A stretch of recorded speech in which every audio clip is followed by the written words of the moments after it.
So talking about revelations. Every single day, Hmm. when you go to sleep, your brain says, did you learn anything that you didn't expect that really like challenged you today? Hmm. If you did, we're going to consolidate the information in your brain so it frees up more room to learn stuff tomorrow. If you went through today trying to be not learn anything, trying to be totally at ease, then we're going to take away part of your brain that learns new things and we're going to spread out what you know. And you keep doing that long enough, you lose the ability to learn new stuff. You lose the ability to embrace revelation. You got to understand what revelation is. Revelation is basically part of it is having a different perspective.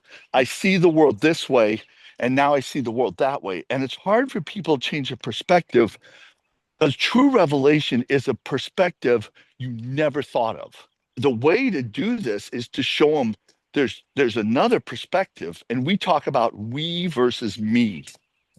Yeah. And when you teach we versus me, are we a we organization? Or are we a me organization?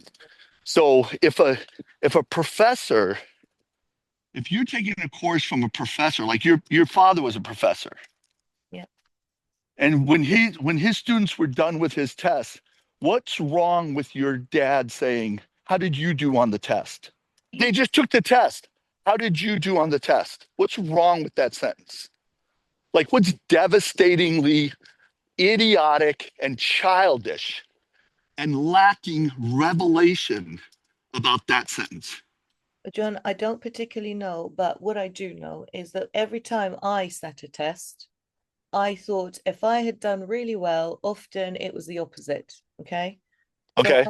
I'm going to put that down with the same thing as So sometimes, here's how you get revelation across. especially if it's a Okay, because multiple because choice. because you can't even see this right now, and I'm going to say something, and Okay. now it's going to blow open.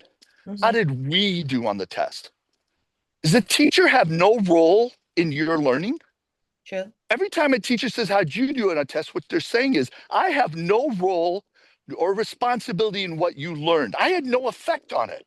I don't know why they're paying me. I have no effect on your learning. I'm an observer, not a participant in your learning. Yeah. I And when agree. you look at that, you suddenly go, oh my goodness. Every teacher who says, how did you do on my test, is saying you shouldn't even pay him any money because Mhm. they didn't have a role. They didn't have an effect on your learning. It didn't matter whether they were your teacher or another person was your teacher. It doesn't matter because they have no effect. They're not a cause. They're not a contributing factor. One of the things about me versus we is in a me organization, people don't ask for help and they don't give help and they don't accept help. In a we organization, we ask for help, we accept help, we give help. 99% of people working in business see it that way too. But they don't know the difference until you go, but there's this other option, pull back the curtain. I never even thought about that. I never considered that. That's now it's an unconscious confrontation. Now go ahead and say, how'd you do on the test? Now go ahead and be an observer in people's life instead of being a participant. Now do that because your unconscious is going to kick the crap out of you. I That's how agree. you get revelation across.